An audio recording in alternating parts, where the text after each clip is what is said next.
Rule 7. Pursue what is meaningful, not what is expended. Expended.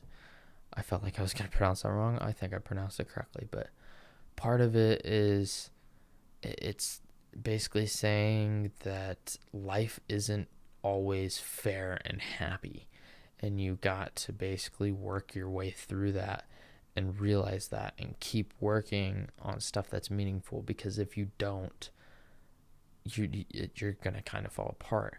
Not to necessarily chase after what is to do what is meaningful, and not to chase after something that's fun and easy. Like, he talks about how some people are always like, life's short, go do this. It's good to go do this, get experiences, do that. And it's like, it even says it at one point, it's like, it's not necessarily that that's a bad thing, but if you're not actually working towards something that is meaningful in your life or someone else's, and you're just chasing pleasure and other forms of, I guess, recognition or some sort of positive feedback in society by chasing something that doesn't actually have any meaningful pursuit in your life, you've messed up. So if you're just chasing after certain things because someone has said that, like, money's important, or they family, friends, this and that kind of push you in a certain direction, but you don't actually go after what's meaningful and something you want to do, you're not living life the way you should.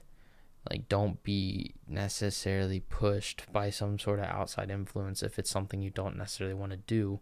Societal standards aren't set in stone, and it's not the same for everybody. So part of it is you got to figure out your own meaning to what's important to you and to work towards that.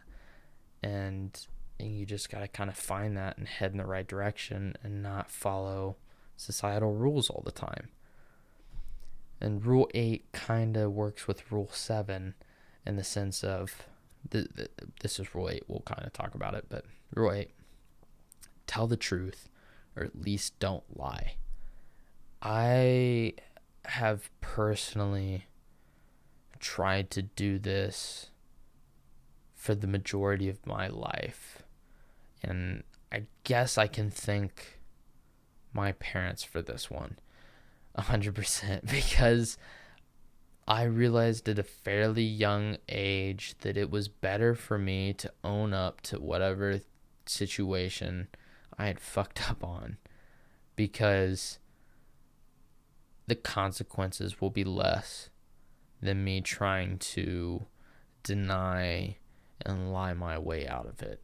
Because if I get caught down the road, the consequences are going to be harsher. So luckily, this is actually a rule I've kind of abided by for a long time, and kind of in the sense of what he says, I don't always necessarily state the truth outright, but I at least won't say a lie, and I kind of work around something, because there are times you don't necessarily want to tell people certain things because you are worried about making them feel bad, and I've been there. But even some of the stuff he says is sometimes it is better for you to be more upfront and blunt and honest than it is for you to try smoothing stuff over to not make people feel bad. And so you got to kind of have that happy median, and there's going to be consequences, or you're going to have an effect on someone either way. But would you rather be honest and have a clear conscience, or try to piddle your way through and lightly step on these twigs because you don't want to piss someone off? So part of it is just like personal truths of experiences. So it's like you got to follow your own personal truth, that whatever's true for you might not necessarily be the same as someone else. Like, you might think 70 degrees is warm. Someone else might think 70 degrees is cold. So truth is all in the matter of the person and perspective, but you should still kind of follow that. Not only that, like, accurate descriptions and understanding of reality. If you're not truthful, it's going to be hard to even understand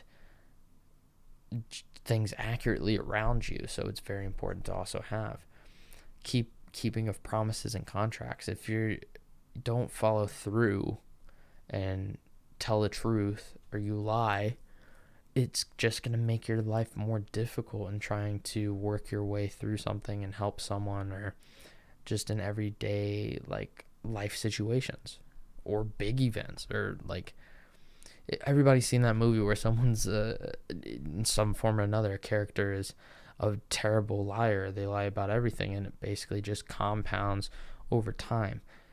Good habits and bad habits can compound, and at that point it's like, what would you rather have? Good habits and clear conscience for telling the truth, or lying and slowly but surely building up to a climactic fall where eventually it's going to catch up with you? And so he says you can't pursue what is meaningful if you can't tell the truth. If you can't tell the truth, you can't pursue your own personal meaning.